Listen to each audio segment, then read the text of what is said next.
94회를 맞는 어린이날 주일을 맞이하고 있습니다. 어린이날은 이 소파 방종환 선생 하면은 뭐 다 아는 이야기인데요. 어린이에 대한 어떤 인격이라고 하는 것은 개념조차도 이렇게 없었던 바로 그러한 일제시대에 어떻게 하면 어린이들의 인격을 좀 존중하면서 이렇게 아이들이 잘 자라날 수 있게 할까라고 하는 그런 취지 속에서 만들어진 그 날이 바로 어린이날이라고 하는 것이거든요. 그래서 이런 취지를 어린이날 노래 가사에 잘 담아뒀는데 그 가사는 이런 내용입니다. 날아라 새들아 푸른 하늘을, 달려라 냇물아 푸른 벌판을, 5월은 푸르구나 우리들은 잘한다, 오늘은 어린이날 우리들 세상, 이렇게 노래를 지었는데 이 노랫말 속에 담겨져 있는 의미대로 그 아이들이 자라날 때에 새처럼 냇물처럼 이렇게 자유롭게 자라갈 수 있는 어떤 행복한 인격대로 우리 아이들을 잘 양육하자라고 하는 그런 취지였던 것이죠.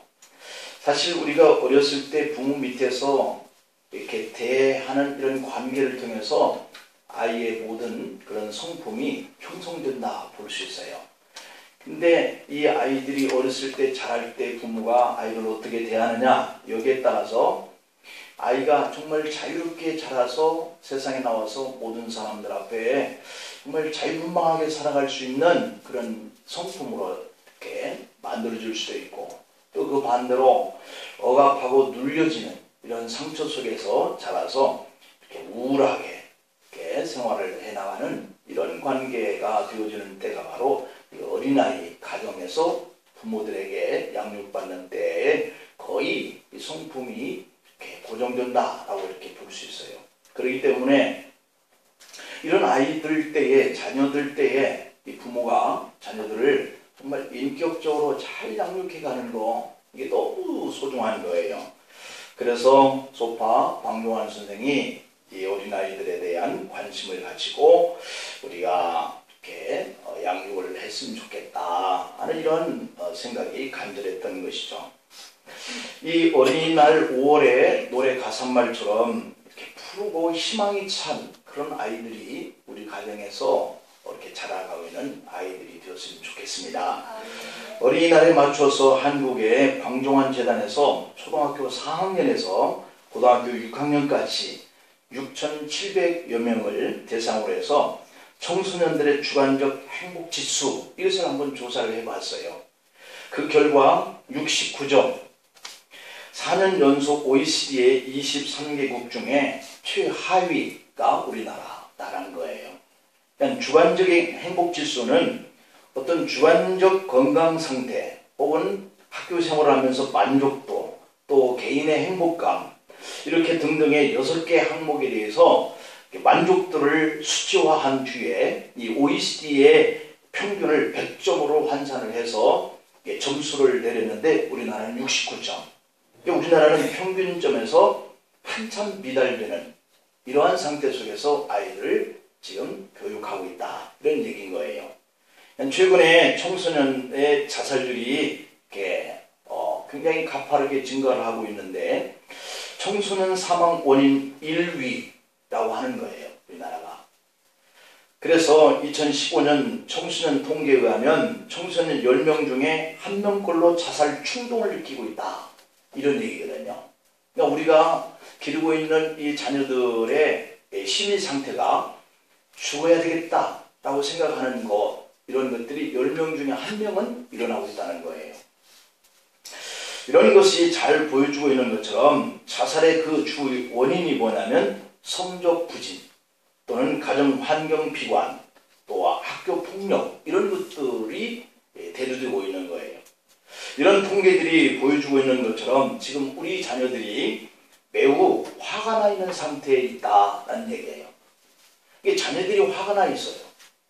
이게 부모들이 그 자녀의 마음을 못 읽어준다라고 하는 것 때문에 아이들 마음속에는 화가 나 있는 상태에 있다. 언제 터질지 모르는 것이죠. 그 분노를 자기를 향해 쏟는 것이 바로 자살이거든요.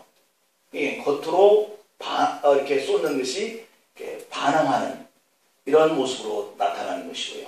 그래서 내가 내 자신에게 쏟으면 그것은 자살로 끝나고 밖으로 쏟으면 반항하는 이 청소년의 행동으로 나타나게 된다라고 하는 것이거든요. 오늘 이 본문 4절 속에서 우리 어른들이 자녀들을 어떻게 대해야 할 것인가 하는 그 교훈인데요. 보면 또 아비들아 너희 자녀들을 노엽게 하지 말고 오직 주의 교훈과 훈계로 양육하라 이렇게 말씀합니다. 우리 어른들의 잘못된 교육 방식과 아이를 향하여서 잘못된 사랑 때문에 부모들의 폭력이나 무관심 아니면 지나친 애착심, 집착 이런 것들 때문에 자녀들이 화가 나 있다라고 하는 겁니다. 오늘 본문 4절 후반부에 보면 하나님은 분명히 우리의 경험이나 생각이나 어리석음으로 자녀들을 양육해서는 안 된다. 그리고 오직 주의 교양과 주의 교훈과 주의 훈계로 이렇게 말씀하고 있거든요. 그러니까 운전에만 초보가 있는 것이 아니라 우리 자녀 교육에도 초보 운전자들이 많다라고 하는 것이에요. 이 운전을 처음 그 면허증을 딴 사람의 옆에 타면 불안불안하잖아요. 언제 가서 사고가 날지. 그래서 옆에 손자를 꽉 부둥켜 안고 막 뒤로 몸은 그냥 기댄 채 긴장 상태 속에서 옆에서 타고 가잖아요. 그러면서 조그만 뭔가 운전에 삐끗하면 조심해 천천히 가 자꾸 이러듯이 우리가 양육하고 있는 이 자녀를 대하는 이 부모가 그 집안에서 일어나는 일들 속에서 그 모습은 잘 못 느끼지만 이미 그것이 습관화가 되었어요. 그래서 못 느끼는 거죠. 그래서 부모는 아이를 아프게 하고 아이는 화가 나 있는 상태 속에서 있는데 주변에서 그 가정을 들여다보니까 초보 운전과 같이 불안한 거예요. 언제 아이가 반항하러 뛰쳐나갈지, 언제 부모에게 대항하는 자녀로 이렇게 화를 낼지, 언제 아이가 뛰쳐나가서 죽을지 이런 것들이 이렇게 우리 주변에서 10가정 내 한 가정은 이런 상태 속에 놓여있는 이런 현실이다라고 하는 거예요. 사실 대부분의 부모들은 자녀 교육에 자신 없어 합니다. 저 자신도 두 아들을 키워서 이렇게 장가도 보내 이런 상태에 놓여 있지만 이 아이들을 키워갈 때 사실 이렇게 하나님 말씀처럼 저 아이들이 마음에 화가 치미는 이런 분노의 감정이 없을 만큼 그렇게 잘 양육해 놓지 못했어요. 그냥 하나님께 맡겼다 생각하고 어떤 면에서 볼 때는 방관하는 것이죠. 이게 사실 아들들에게 미안하단 말이에요. 오늘 말씀을 전하면서도 자녀 교육은커녕 큰 소리만 쳤던 혹은 어떤 때는 방관만 했던 정작 아이를 노엽게 한 데 대한 미안한 마음이 저 자신에게 있는 상태에 있죠. 그러면서도 불구하고 자녀를 노엽게 하지 말라라고 하는 이 하나님의 말씀을 전하는 것은 이 말씀이 저의 형편과 환경에 주어진 말씀이라기보다는 우리 전체 모든 이들에게 주어져야 할, 선포되어야 할 하나님의 말씀이기 때문에 대언하는 거예요. 매번 자녀를 노엽게 하기 때문에 이 말씀은 저 또한 귀를 열고 들어야 할 아주 소중한 말씀이기도 한데요. 오늘 그렇다면 우리가 어떻게 자녀들을 대해야 할까 하는 것에 대해서 우리가 어른으로서 아이들에 대한 관심을 좀 더 갖기 위해서 이 말씀을 우리가 마음에 새길 필요가 있겠습니다. 첫 번째로 주님의 교훈과 훈계로 해야 한다 이렇게 말씀해요. 오늘 본문 4절 속에서 주의 교훈과 훈계로 양육하라 하는 이 말씀은 주님의 방식대로 자녀들을 가르치라 이런 얘기인데요. 우리가 자녀들을 키워봤지만 돌이켜보면 주님의 교훈과 주님의 훈계로서 자녀를 양육해왔나 이렇게 반성해 볼 수 있는 대목이거든요. 그러니까 주님의 방식대로 하면 자녀들은 결코 노여워하거나 마음속에 화가 쌓여서 성장하지는 않는다는 거예요. 주님의 방식이 그럼 뭐냐? 복음서에 참 잘 나와 있거든요. 마가복음의 9장의 36절 37절 말씀에 보면 어린 아이 하나를 데려다가 그들 가운데 세웠습니다. 그리고 그들을 안으면서 제자들이 하시는 말씀을 보니까 누구든지 내 이름으로 어린아이 하나를 영접하면 곧 나를 영접하는 것이다. 누구든지 나를 영접하면 나를 영접하는 것이 아니라 나를 보내신 이를 영접하는 것이다. 이렇게 말씀하고 있어요. 그러니까 예수님 당시에 이 고대 사회 속에서는 어린아이는 정상적인 인간의 인격을 대접받지 못하는 그런 사회였다라고 하는 거예요. 여인들도 그렇지만 아이들도 하나의 소유요, 물건인 거예요. 어른들의. 그래서 원하는 대로, 쓰고 싶은 대로, 하고 싶은 대로 이렇게 할 그 대상이 여인과 아이들이었다라고 하는 점에서 주님이 하신 이 말씀은 그 당시의 사람들에게 충격이었던 것이죠. 제자들을 또 이 어린아이들이 예수님께 자신들에게 가까이 오면 근접하지 못하도록 쫓아내려고 하는데 급급하는 것을 봐요. 그런 점 속에서 주님의 말씀은 그 시대 사람들에게 대단히 큰 충격이었죠. 어린아이를 마치 주님을 대하듯이 하라? 이것은 그들에게 한 번도 지금까지 어떤 율법적인 교훈 속에서든지 그 말에 대해서 접해보지 못한 말씀이었던 거예요. 그 주님의 방식이라고 하는 것은 어린아이들이 어리다라고 무시하지 말라. 그냥 인격적으로 대하라. 이런 얘기죠. 여러분, 우리가 밖에 나가서 모르는 사람을 만날 때 그들과의 대화를 보면 대단히 인격적인 거예요. 자기 자신이 최대한으로 자신의 성품과 기질을 동원해서 상대방에게 자신을 표현하려고 하는 이런 모습이 인격이죠. 그런 것에 대한 인격을 가지고 자녀를 대하면 이 자녀들이 분노와 화가 치밀은 상태 속에서 성장하지는 않는다. 근데 얼마나 어려워요. 우리가 사람들을 대할 때에 정말 마음에 모르는 사람을 한번 어려운 자리 속에서 만나고 나올 때 마치 먹은 것이 체할 만큼 그러한 상태 속에서 우리가 상대방을 이렇게 접견하는 모습이 있잖아요.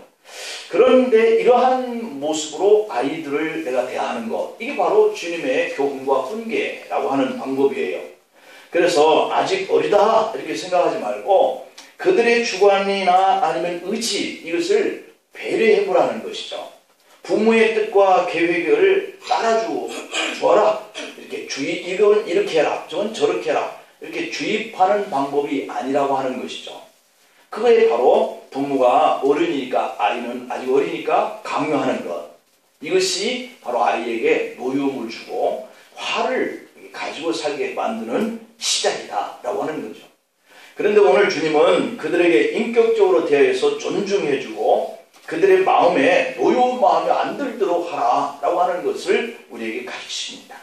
신앙인들이 자녀 교육에 있어서 주로 의존하거나 어떤 취하는 그러한 말씀이 잠언에 참 많이 나와 있는데요. 잠언서에는 특히 자녀를 교육할 때 매를 아껴서는 안 된다라고 하는 말씀이 주어지고 있어요. 그 구절들을 한번 찾아서 제가 몇 구절을 같이 한번 보겠는데요. 잠언 13장의 24절에 보면 매를 아끼는 자는 그의 자식을 미워함이라, 자식을 사랑하는 자는 근실이 징계하느니라 이랬고요. 또 잠언 22장 15절에 보면 아이의 마음에는 미련한 것이 얽혔으나 징계하는 채찍이 이를 멀리 쫓아내리라. 또 잠언 23장 13절 14절에 보면 하지 말라, 이렇게 아이를 훈계하지 아니하려고 하지 말라. 채찍으로 그를 때릴지라도 그가 죽지 아니하리라. 네가 그를 채찍으로 때리면 그 영혼을 수월에서 구원하리라. 잠언 29장의 15절에 보면 채찍과 꾸지람이 지혜를 주거늘 임의로 행하게 버려둔 자식은 어미를 욕되게 하느니라. 과거에 우리가 유대적인 어떤 그런 사고방식에 따라서는 이 말씀을 정말 옳게 여긴 거예요.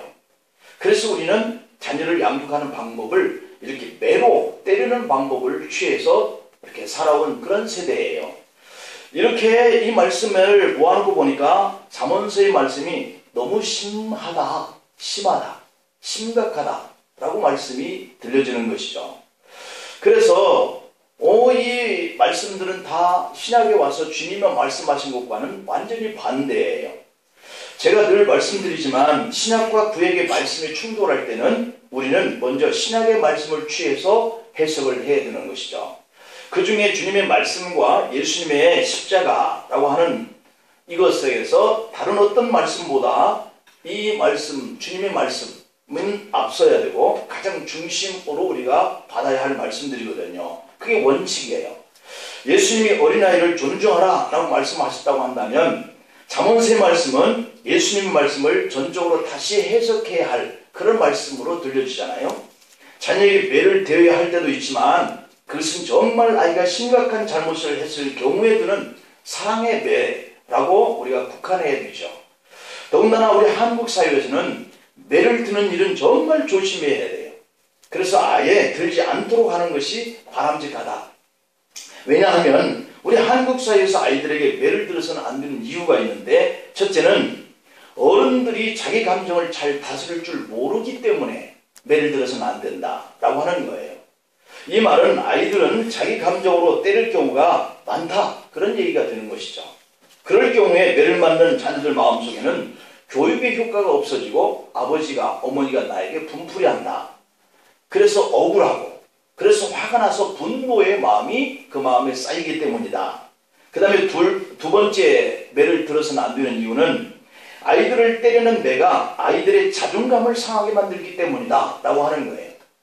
우리가 집안에서 기르는 개도 제가 가끔씩 때립니다. 그러면 그것을 보고 집사람이 왜 때리냐고 이러는 거예요. 그러면 우리는 개는 막 때려도 되는 것처럼 생각해서 때리는데, 마치 아이들이 부모에게 맞는 매가 개를 아무렇게나 때릴 수 있는 것으로 알고 때리는, 이런 것으로 아이들이 자존감이 상한다, 그런 얘기예요. 그래서 매를 대서는 안 된다. 맞는 순간 아이들은 강자 앞에서 비굴해지고 그리고 자신이 존중받지 못하고 있구나, 이런 생각을 갖게 된다는 것이죠. 그러다가 혹시 나는 이 부모의 친자식이 아닌가 하는 생각을 가지고 사춘기를 보낸다는 거예요. 이렇게 자존감이 상실되어지는 생각을 가지고 맞게 되기 때문에 우리 어른들이 아이를 때려서는 안 된다. 세 번째 때려서는 안 되는 이유는 아이들은 매를 맞으며 무언중에 생각하는 거예요. 때릴 때에 맞으면서 생각하는 것이 이렇게 때려도 되는 거구나. 내가 어떤 경우에는 이렇게 때려야 되겠구나. 이 폭력을 배운다는 거예요.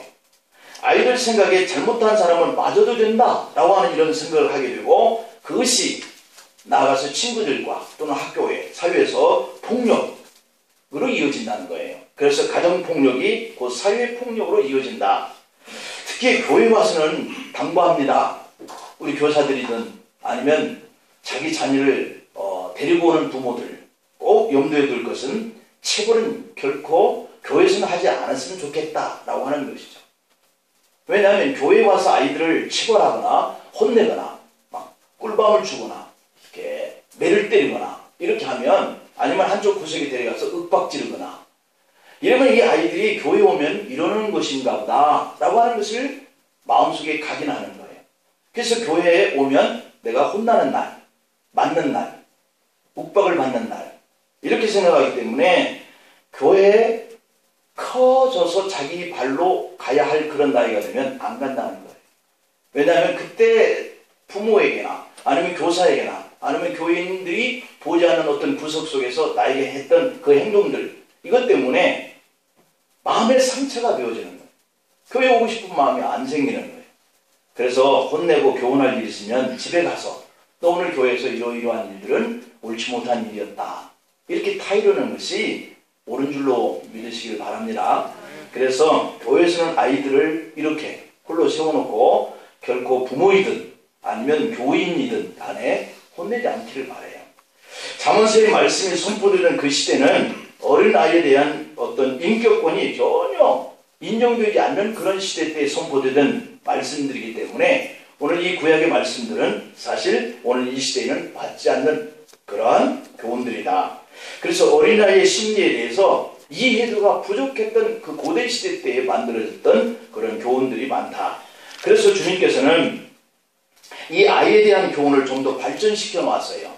더 온전한 진리로 아이들을 양육해야 할 그러한 교훈을 남겨놓으셨어요. 우리는 자녀를 존중한다라고 하는 이런 점에서 비인격적인 이 매는 되지 말아야 하는 것이죠. 대신에 더 많은 대화와 더 많은 설득이 필요하다. 그래서 이것이 창세기에서 하나님이 아담을 설득하신 그런 교육의 방법이에요. 그러니까 율법으로 만들어지는 이 교훈과 하나님이 그 구약시대의 사람들을 이끌어갔던 이 방법과는 상당히 차이가 있어요. 하나님은 아담에게 스스로 깨닫고 결단하기를 바라요. 하나님이 아브라함과 야곱과 이삭을 대하는 방법도 그러셨어요. 아브라함이 믿음이 없어서 자기 아내를 누이다 라고 이렇게 속였을 때도 그의 실수를 커버해 줍니다. 기다려주시는 교육 방법으로 아브라함을 깨닫게 하는 것이죠. 하나님은 지켜보시고 스스로 깨달을 수 있는 기회를 기다려오는 방법을 사용하세요. 야곱은 아버지를 속이고 형을 속이는 이기적인 사람이죠.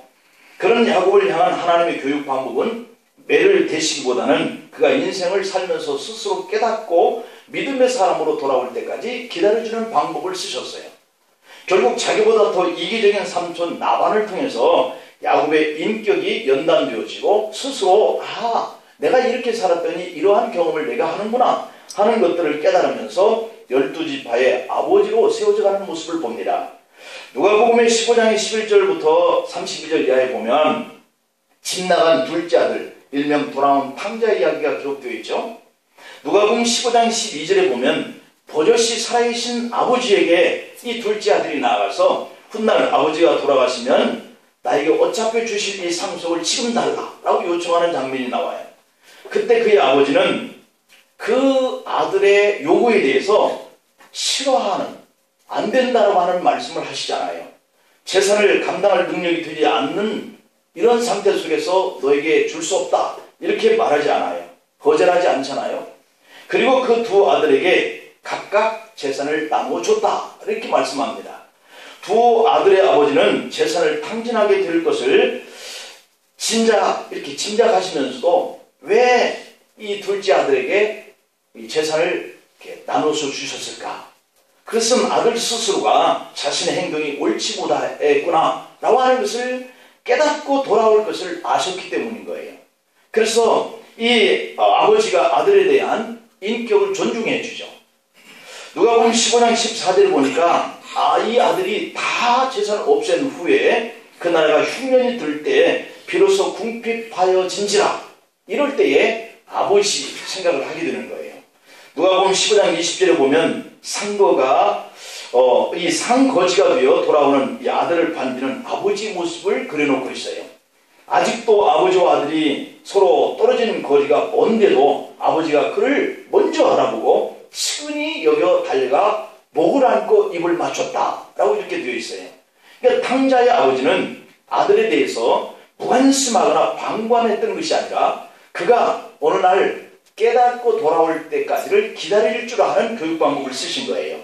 그렇게 무지한 아버지가 아니었다는 것을 그를 기다렸다가 먼저 뛰어나와서 안아주고 받아들이는 이 모습을 통해서 그 아버지가 얼마나 훌륭한 교육 방법을 가지고 아들을 대했는가를 깨달을 수 있어요.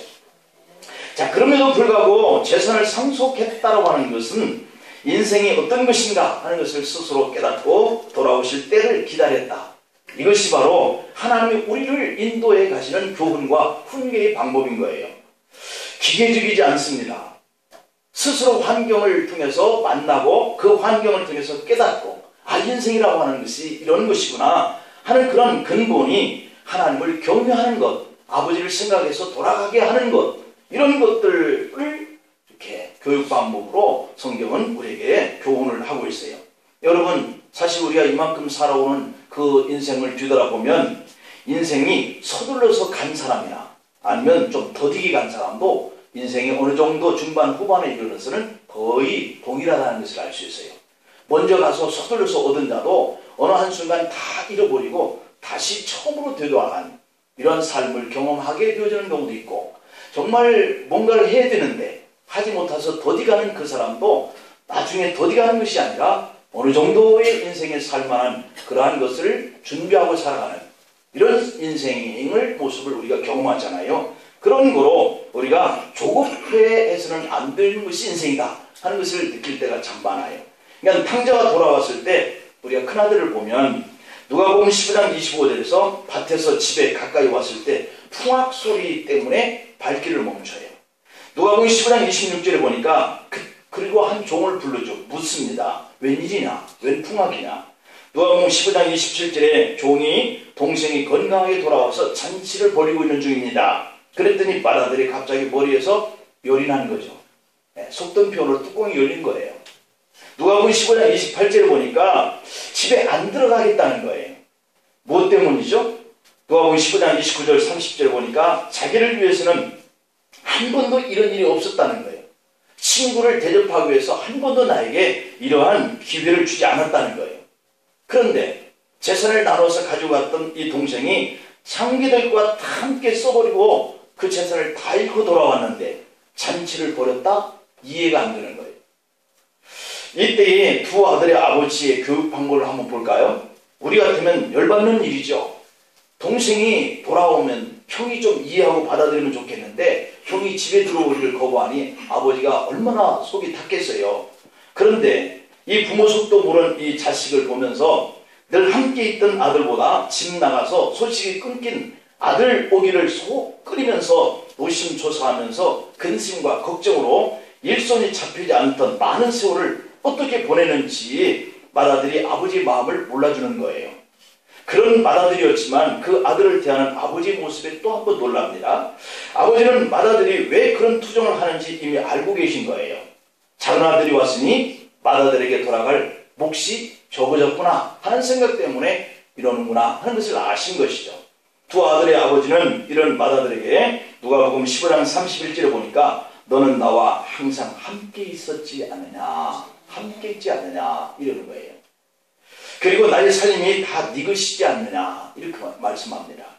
맏아들의 마음이 안심이 되는 순간이에요. 우리 같으면 아마 열을 내서 동생 하나 있는데 그거 하나 봐주지 못하느냐 그러면서 막 화를 내서 아마 작대기를 뺏어서 큰아들을 후려치지 않았을까 싶을 만큼 아버지의 마음을 몰라주는 이 큰 아들이 얄미웠을 거 아니겠어요? 그러나 아버지가 아들을 이해시키고 설득시키는 거예요. 그리고 덧붙이기를 누가복음 15장 32절 보니까 네 동생은 죽었다가 다시 살아온 것이나 다름없으니 그러니 즐거워하고 기뻐하는 것이 마땅하지 않냐. 그러면서 잔치를 벌인 그 이유에 대해서 형을 설득하는 거예요. 큰형은 다시 살아 돌아온 동생을 보고 자신의 재산에 대한 염려를 했지만 그래서 죽은 줄만 알았던 동생이 살아왔는데 기쁘지 않고 화가 났지만 그러나 아버지는 다르잖아요. 그런 아들까지도 설득하고 이해시키는 거예요. 여기서 우리는 아버지 입장을 생각하지 않을 수 없어요. 시기심으로 분노하는 큰아들이나 아버지가 두 눈 뜨고 건강하신데 자신의 상속을 돌아가시면 줄 것을 지금 달라고 하는 그래서 다 탕진하고 돌아온 이 작은 아들을 향한 아버지의 모습은 자녀를 향한 하나님의 마음이다 라고 하는 거예요. 최근 서울에서 학생 인권 조례 이런 것들이 참 논란을 펼 때가 있었는데 우리가 학생 인권 선언에서 가장 중요한 것은 학생 인권의 보장이거든요. 그동안에 학생들은 교육의 대상이었다라고 하는 이런 취급 대상이었고 또 미성숙하다 하는 그런 이유 때문에 그들의 자유를 억압하거나 간섭하는 것을 당연시 여겼어요. 그래서 학교에서 대표적인 이유가 체벌할 수 있다라고 하는 것들이었어요. 아직도 교육 현장은 체벌이 없으면 교육이 안 된다라고 생각하는 그런 생각을 가지고 있는 사람들이 많이 있어요. 그렇지만 이 문제는 좀 더 심각하게 우리가 논의해 봐야 할 때가 됐다라고 하는 것이죠. 그래서 이 사회가 폭력이 만연되어져 있는 이런 사회가 어디서부터 비롯되었나 이런 생각을 갖는 것이죠. 정치나 언론이나 사회나 가정에 이 폭력이 만연된 근본적인 이유 중에 하나가 뭐냐면 학교와 군대에서 당연시하게 폭력 문화 이것이 뿌리를 가지고 있기 때문에 이 사회가 이렇게 되어가고 있다라고 하는 것을 이제 인지하기 시작한 거예요. 그래서 이제는 이러한 일제의 군국주의의 문화, 학교에서 체벌, 군대에서 이 체벌 이런 것들을 이제는 그만하자라고 하는 것이 이제 사회에 대두되기 시작한 것이죠. 그래서 군대에서도 이제 폭력은 안 된다, 체벌은 안 된다, 학교에서도 안 된다 이렇게 이제 법으로 규정을 하고 나오기 시작한 거예요. 자, 우리가 자랄 때 학교에서 교사들에 의해서 자행된 이 폭력은 정말 끔찍할 정도로 심각했던 것이죠. 그래서 우리들도 다 한 번쯤 맞아본 기억이 있을 거예요. 그래서 아직도 그때의 학교에서 좋지 않았던 그런 체벌의 경험을 가지고 있는 분들이 있을 겁니다. 그런데 교육 현장은 여전히 아이들에게 간접 체벌이라도 해야 한다. 이렇게 생각을 하고 있는 것이 이 교육을 진행하고 있는 사람들의 생각들이지요. 어떤 사람은 다시 군부 독재 시대처럼 정치를 해야 하는 그런 것을 바라는 사람들도 있어요. 정신 나간 사람들이에요. 우리가 군부 독재 시대에 얼마나 이 사회적으로 또 우리의 그 마음속에 이 아픔을 가지고 당한 사람들이 많은지, 그런 시대가 다시 돌아왔으면 좋겠다라고 생각하는 사람들이 있다라고 하는 것이죠. 안 될 말이죠. 이제는 우리도 늦었지만 그 과정이 어렵지만 이제는 사람들과의 관계 속에서 설득하고 대화하고 이해하고 이런 관계로 사회가 나가야 되고, 이런 관계로 우리가 부모로서 자녀를 대해야 이 자녀들이 상처받고 마음의 아픔을 가지고 이렇게 성장해서 또 그러한 상처가 가정에서 또 사회에서 계속 이어지는 이런 굴레를 이제는 끊어내야 한다라고 하는 때가 온 것이, 두 아들을 둔 아버지를 보면 작은 아들을 깨닫게 하고 큰 아들을 설득하는 이런 대화를 통해서 가정이 다시 회복되어지는 이런 과정을 우리에게 보여주고 있습니다. 이것이 바로 하나님의 교육 방법이라고 한다면 이제는 우리가 이 교육을 닮아가야 한다. 공동체의 어떤 룰을 따르고 그것을 따르지 않으면 손해를 감수하는 민주주의의 어떤 의식과 어떤 책임의식을 깨닫게 하고 그 환경을 접하면서 스스로가 깨달아가면서 이렇게 해서는 안 되겠다, 이렇게 해야 되겠구나 하는 것들을 이제 알아가야 하는 이런 방법을 우리가 써야 한다. 매나 체벌은 아이들의 자존감만 상하게 할 뿐 교육적인 효과는 그렇게 상대적으로 떨어진다는 거예요. 자발적으로가 아니라 내가 무서워서 두려움 때문에 한다고 한다면 그것이 상처로 평생 트라우마가 되는 거예요. 여러분, 우리 교회 안에서도 만약에 믿음 생활 잘못하니까 당신 이렇게 벌칙으로 뭘 해라, 또는 이렇게 믿음 생활이 뒤처지는 사람을 향해서 세워놓고 이렇게 어떤 체벌을 가한다든지 어떤 벌칙을 가할 수 있는 그러한 교회에 힘이 있다고 한다면 여러분들 교회 생활을 어떻게 하겠어요? 이런 교회 안 나오겠다 하든지, 이 교회에 대한 것들이 결국 여러분들에게는 좋지 않는 이런 사회적인 영향으로 이어지지 않을까 생각이 돼요. 교회가 그럴 수가 없고 또 그래서도 안 되잖아요. 그런 거로 우리가 자발적으로 이렇게 믿음 생활도 하게 하는 것처럼 우리 자녀들도 우리가 인격적으로 자녀들을 양육하면서 그들이 스스로 자발적으로 깨달아서 할 수 있는 이런 때까지 우리가 기다리고 이해시키고 설득하고 이런 것들로 대화의 방법을 통해서 우리가 자녀들을 양육해 가야 할 것이다 라고 하는 거예요. 오늘 우리가 그래야 이 아이들이 어른이 되어서도 불안감을 느끼거나 폭력의 유혹에 굴복하지 않고 행복한 인생을 꾸려나가게 된다라고 하는 것이죠. 그래서 우리가 이러한 일들을 학교 탓만 하지 말고 우리 가정에서부터 먼저 자녀들을 하나님의 형상을 가진 인격으로 대우할 수 있어야 라고 하는 것이죠.